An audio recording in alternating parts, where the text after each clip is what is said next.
આગળ વાત કરીશું જૂનાગઢની તો જૂનાગઢના સરદાર બાગ સ્થિત ઝાંસીની રાણી પ્રતિમા પાસે રાષ્ટ્રીય એકતા મંચ દ્વારા જમ્મુ કાશ્મીરમાં થયેલા આતંકવાદી હુમલાનો ભારે વિરોધ કરાયો છે, જેના વિરોધમાં પુતળા દહન અને સૂત્રોચ્ચાર કરીને ભારે વિરોધ દર્શાવાયો હતો, જેમાં સમસ્ત હિન્દુ સમાજ અને અવધૂત આશ્રમના મહાદેવગીરી બાપુ તેમજ ભારતીય આશ્રમના મહાદેવ ભારતી બાપુ જોડાયા હતા। આ ઘટનાના વિરોધમાં હિન્દુ એકતા બતાવતા અને સરકાર દ્વારા ઝડપથી સર્જિકલ સ્ટ્રાઇક જેવા ગંભીર કદમો ઉઠાવે તેવી માંગણી કરાઈ હતી।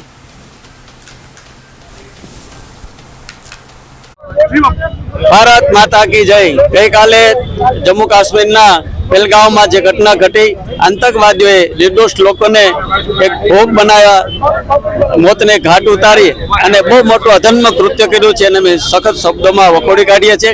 भारत सरकार ने पण अमे नम्र अपील करीए छे कि आवा जे आतंकवादियों छे खरेखर तो एमणे पकड़ी पकड़ीने जाति धर्म पूछे अने जे मारवामां आवे छे खूब शरमजनक बात छे, अधम कृत्य छे। आवा कृत्यने अमे वखोड़ी काढ़ीए छे अने सरकारने मांगणी करीए छे कि आवा लोकोने वहेलामां वहेली सजा थाय अने सजा ए मौतनी सजा होय। आवा लोकोए मौतनी सजा करी अने खरेखर जे निर्दोष लोको गया छे एने साची श्रद्धांजलि त्यारे ज गणाशे के ज्यारे आवा लोको ए पण मौतने घाट उतारी अने कड़क में कड़क सजा थाय। ए मांग साथे जय गिरनारी, नमो नारायण।